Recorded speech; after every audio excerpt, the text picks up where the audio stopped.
प्रभु महावीर ने संसार सागर से पार होने का मार्ग बताया। ये जीव आत्मा हम सभी अनादिकाल से संसार में भटक रहे हैं। कभी आपने सोचा क्या कारण है, क्यों भटक रहे? कोई भटकना नहीं चाहता, फिर हम बार बार दुखों में चले जाते हैं। कारण क्या है? इसका मूल कारण क्या है? मूल कारण है अपना किया हुआ कर्म। और कर्म कौन करता है? अब ये भ्रांति हो जाती है कि मैं करता हूँ। अब ये बहुत गहरी साधना का अभ्यास करेंगे तो आपको समझ में आएगा करता कौन है। मैं करने वाला हूँ ही नहीं, पर ये जीव आत्मा अनादिकाल से भ्रमित होकर के मैं कर रहा हूँ। मैं परिवार चला रहा हूँ, मैं समाज की सेवा कर रहा हूँ, मैं तप कर रहा हूँ, मैं दान दे रहा हूँ, मैं शास्त्र सुना रहा हूँ। कौन शास्त्र सुना रहा है? कौन सुन रहा है?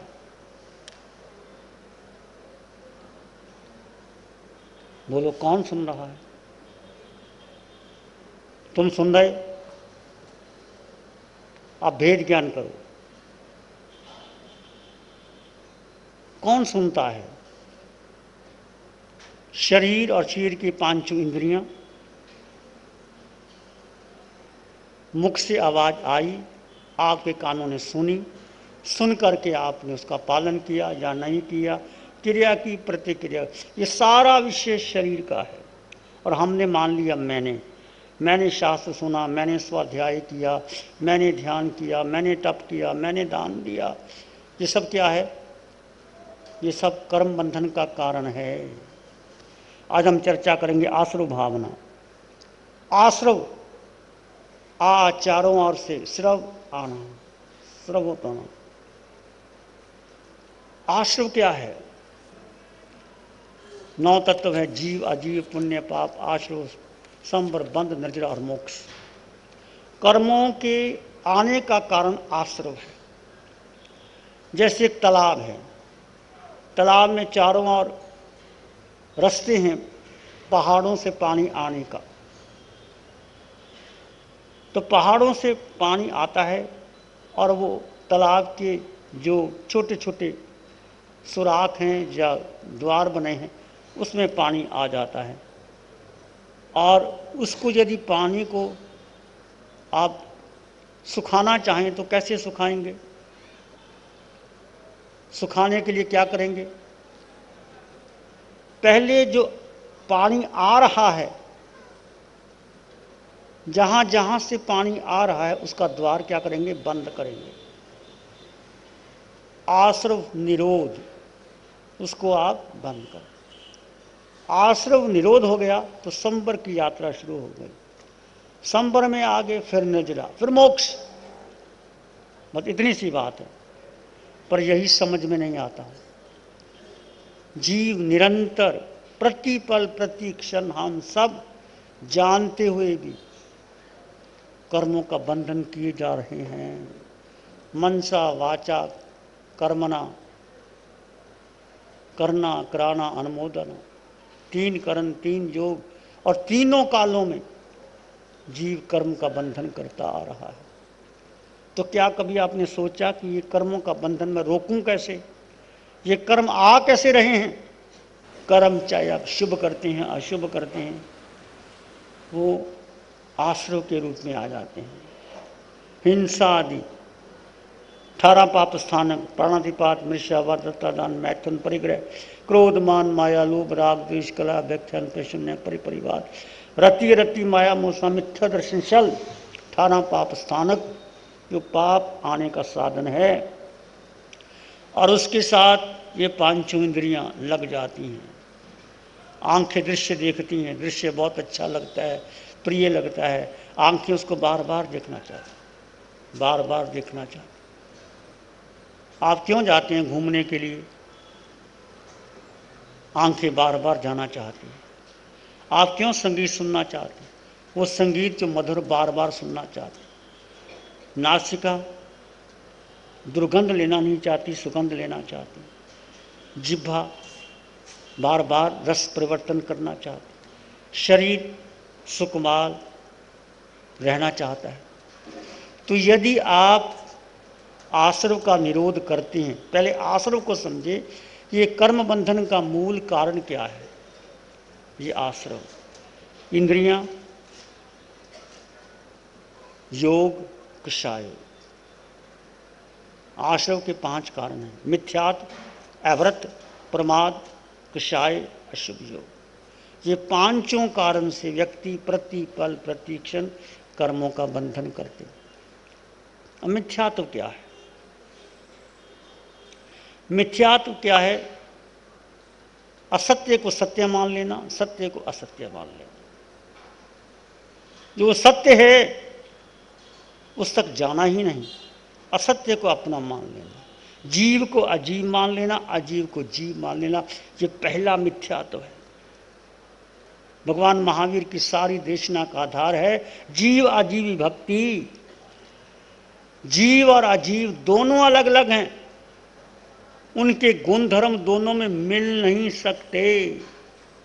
दूध और पानी चाहे लगते हैं एक, पर दूध और पानी कभी एक हो नहीं सकते। अग्नि और लोहा कभी एक हो नहीं सकता। लगता है लोहे के गोले को अग्नि में डाल दो और लोहा अग्निमय हो जाता है। लगता है कि अग्नि चारों ओर आकर के अग्निमय बन गया लोहा, परंतु नहीं। अग्नि को अलग कर दो, लोहे को अलग कर दो, लोहा वैसे का वैसा हो जाएगा। ऐसे जीव और शरीर दोनों अलग अलग हैं। हमारी मान्यता क्या रही? जब आप गर्भ में आए, 9 महीने गर्भ में रहे, दुख भोगा, आत्मा ने आहार लिया, धीरे धीरे बड़े होते रहे, बड़े होते रहे, 9 महीने बड़े होकर के वो शरीर तुम्हारा था नहीं। जन्म हुआ, मां ने कोई नाम दे दिया। 9 महीने गर्भ में रहे, वो भी मिथ्या तो था कि मैं, आत्मा ने आहार लिया और शरीर के रूप में परिणत होता रहा। आत्मा को भूल गए। यदि कोई माता जिसको आत्मज्ञान हो गया, वो बच्चे को बार बार शिक्षा देती है कि बेटे तू शुद्ध आत्मा है, तुम आत्मरमण कर, आत्मचिंतन कर, तो गर्भ में भी बच्चा शरीर और आत्मा की भिन्नता का एहसास कर सकता है। जैसे कि अर्जुन ने सुभद्रा को ज्ञान दिया था, अभिमन्यु को, वो गर्भ में चक्रव्यूह की विद्या सीख ली थी। तो हमारे भारत की संस्कृति, गर्भ संस्कार एक विद्या थी। 64 कलाएं स्त्री की, 72 पुरुष की। गर्भ में बच्चों को कैसे संस्कार देना, कैसे बच्चों को बड़ा करना, कैसे बच्चों का भविष्य करना, ये बहुत गहन विद्या थी। आज इस विद्या के बारे में कोई ध्यान नहीं देता। माताएं जो मर्जी आती है, खाती हैं, बाहर जाती हैं, पिक्चर देखती हैं, घूमती हैं। बहुत एक तपस्या का जीवन होता है माँ का। यदि बच्चे को संस्कारी, धर्मवान, ज्ञानवान, कुलवान, शीलवान बनाना है तो माँ का जीवन बड़ी तपस्या से गुजरती है माँ, तब बच्चे का जन्म उस धर्म प्रवृत्ति में हो सकता है। तो माँ गर्भ में संस्कार दे बच्चे को कि तू शुद्ध आत्मा है, अरिहंत तेरे पिता है, जिनवानी तेरी माँ। और माँ बार बार अपना भी भेद ज्ञान करती रहे और बच्चों को भी बताती रहे। और बच्चा जब जन्म लेता है तो क्या देती है माँ? एक नाम दे देती है, XYZ। जिंदगी भर क्या करते? वो नाम को पकड़ करके जिंदगी भर उसके लिए अपना व्यक्तित्व निर्माण करने के लिए अपना पूरा जीवन लगा देते। माँ ने सोचा नहीं था कौन सा नाम दूं, किसी ने मिलकर के नाम दे दिया और तुम्हारा नाम रख लिया। तुम्हें पता ही नहीं था कि मेरा ये नाम है। वो शरीर का नाम था पर तुमने अपना नाम जान लिया। आत्मा का नाम होता नहीं, आत्मा तो अनामी। आत्मा का वर्ण नहीं, गंध नहीं, रस नहीं, स्पर्श नहीं। आत्मा निराकार है, आकार आत्मा का है ही नहीं। आत्मा खाती नहीं, पीती नहीं, कुछ नहीं करती, पर वो आत्मा भूल करके शरीर का कोई नाम दे दिया। उस शरीर को आगे बढ़ते बढ़ते बढ़ते बढ़ते शरीर को इतना महत्व दे देते हैं, इतना महत्व दे देते हैं कि जिंदगी भर हम शरीर की सेवा करते रहे, शरीर का ध्यान करते रहे, शरीर का पालन पोषण, और शरीर के लिए सब काम करते, धन पद प्रतिष्ठा परिवार जो कुछ भी कर रहे वो सब शरीर के लिए कर रहे। ये सारा मिथ्यात्व है, ये सब आसरों का कारण है, ये सब आसरों का कारण है। इसको समझें और जानें कि ना तुम्हारा कोई नाम है, ठीक है, व्यवहार दृष्टि से कोई नाम दे दिया, वो नाम रहे तो ठीक, ना रहे तो भी ठीक, तुम उस नाम को अपना मत मानो। शरीर का नाम है, शरीर क्रिया करता है, शरीर भोजन करता है, शरीर समय करता है, शरीर ध्यान करता है, शरीर स्वाध्याय करता है, करने दो। और आत्मा का स्वभाव क्या है? मात्र दृष्टा, देखते रहो और जानते रहो। लगता ही नहीं। ये बहुत गहरी विद्या है, अध्यात्म विद्या है, जो भगवान महावीर की मूल साधना का अभी उत्तराध्ययन सूत्र जो आप सुन रहे हैं, में 36वां अध्ययन जीव और अजीव की विभक्ति है। सभी सूत्रों में जीव और आत्मा का वर्णन आता है। तो उस आत्म दृष्टि को लेकर के शरीर और आत्मा का विभाजन करते चले जाइए, क्योंकि बार बार अनादिकाल से हमारा जो मोह है बार बार शरीर की तरफ आकर्षित होता है। भूख लगती है, भोजन दिया जाता है, प्यास लगती है, पानी दिया जाता है, मैं पानी पी रहा हूँ, मैं भोजन कर रहा हूँ, मैं काम कर रहा हूँ। इसकी अपेक्षा भूख लगी, शरीर को भोजन दे दिया, प्यास लगी, शरीर को पानी दे दिया, पर मैं इससे अलग हूँ, मेरा इससे कोई वास्ता नहीं। जितना शरीर की सुकुमालता को तोड़ोगे उतना क्या होगा? धर्म भीतर आएगा, अध्यात्म भीतर आएगा, आत्म दृष्टि परिपक्व होगी और धीरे धीरे आप आत्मा परमात्मा होंगे। शरीर के भीतर है आत्मा, पर आत्मा और देह शरीर अलग अलग है, दोनों इकट्ठे हो ही नहीं सकते। कर्म के कारण, अनादिकाल के कर्म के संयोग के कारण ये देह नाम कर्म के कारण 8 कर्म और 8 आत्मा के गुण, उनके कारण शरीर धारण करता है और व्यक्ति उसमें बार बार बार बार बार बार भ्रमित करता रहता है और ये आश्रय चलता रहता है। संयोग के आश्रय से उत्पन्न होने वाली चैतन्य की राग द्वेष रूप वृत्तियाँ ये भ्रम का कुआं है। चैतन्य का आत्मा का शरीर से संयोग जब होता है और उससे उत्पन्न होने वाली राग द्वेष की जो वृत्तियां हैं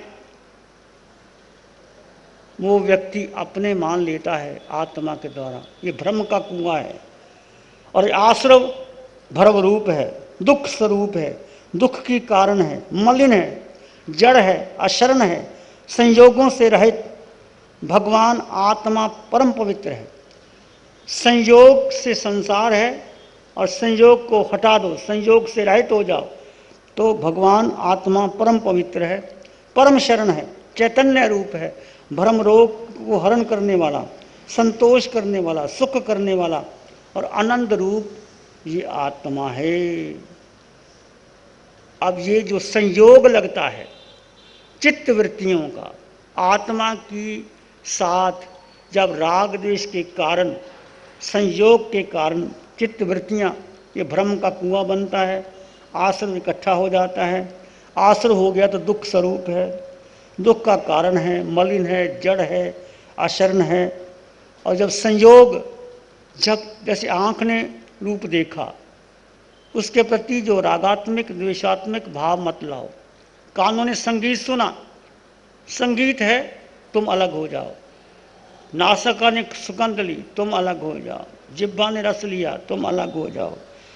संयोग रहित भगवान वो आत्मा परम पवित्र है, परम शरण है, चैतन्य रूप है, भ्रम रोग को हरण करने वाला है, संतोष करने वाला, सुख करने वाला, आनंद का रूप है।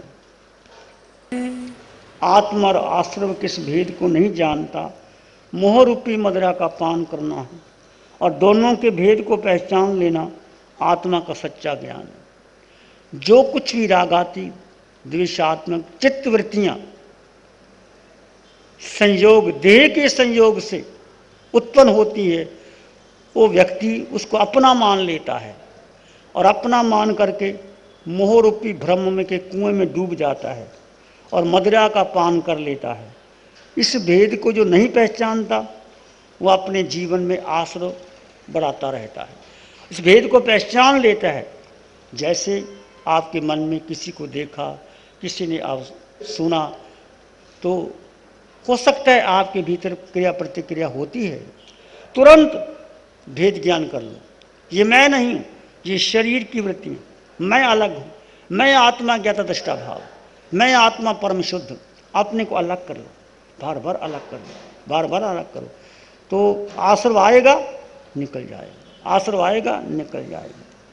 इस भेद को जो नहीं पहचानता वो संसार का मूल कारण है, और इस भेद की निरंतर भावना ही संसार समुद्र का किनारा है।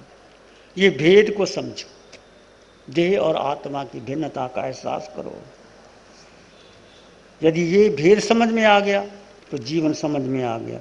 यदि भेद समझ में नहीं आया तो कितना ही तुम तप कर लो, जप कर लो, अध्ययन कर लो, दान दे दो, उससे पुण्य तो बंधेगा, ऊंचे से ऊंचे देवलोक में चले जाओगे, रिद्धि सिद्धि मिल जाएगी, परंतु संसार का अंत नहीं होगा। संसार का अंत करना है तो एक देह के भीतर जो आत्म तत्व है उसको जानो, पहचानो। ये गूढ़ रहस्य की बात है। व्यक्ति बार बार मोह मदिरा में उलझ जाता है। गुरुवर की वाणी बिझरने लगी। श्री चत्तारी मंगलम, अरहंता मंगलम, सिद्धा मंगलम, साहू मंगलम, केवली पाणत्तो धम्मो मंगलम। चत्तारी लोग उत्तम, अरहंता लोग उत्तम, सिद्धा लोग उत्तम, साहू लोग उत्तम, केवली पाणत्तो धम्मो लोग उत्तम। चत्तारी शरणं पवज्जामि, अरहन्ते शरणं पवज्जामि, सिद्धे शरणं पवज्जामि, साहू शरणं पवज्जामि, केवली पण्डितं धम्मं शरणं पवज्जामि।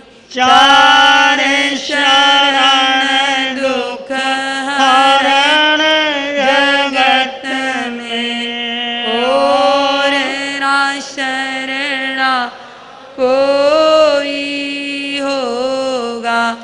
जो भव्य प्राणी करे आराधन, उसका अजर अमर पद होगा, उसका